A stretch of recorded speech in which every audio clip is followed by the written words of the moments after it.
आज वर्धित भत्ता वितरण परिप्रेक्षी माननीय मुख्यमंत्री केउझर ठारू ये भत्ता वितरण का शुभारंभ कर परिप्रेक्षी प्रत्येक जिले में जो 80 वर्ष ऊर्ध परिणत बयस उपनीत बापा माँ मैंने रोच प्रदान कर व्यवस्था कर 80% ऊर्ध जो मैंने दिव्यांग अच्छा आर्थिक सहायता प्रदान कर औषध खर्च निजर गुजराण निजर आनुषंगिक खर्च मेटेवा दिगरे ये निश्चित भाव में सहायक होली आशा व्यक्त कर केन्द्रापड़ा जिले में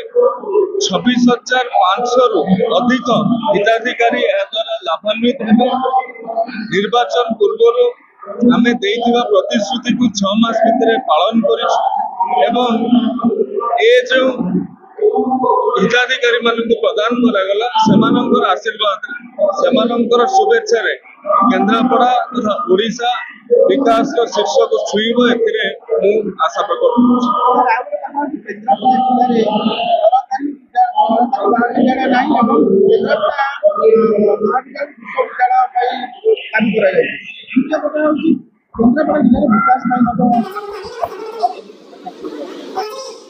निश्चित भाव में केन्द्रापड़ा भली एक शिक्षा संस्कृति तथा ओडिशार सामाजिक अर्थनैतिक राजनैतिक क्षेत्र में स्वतंत्र प्रभाव रखुवा जिले में दीर्घ दिन हेब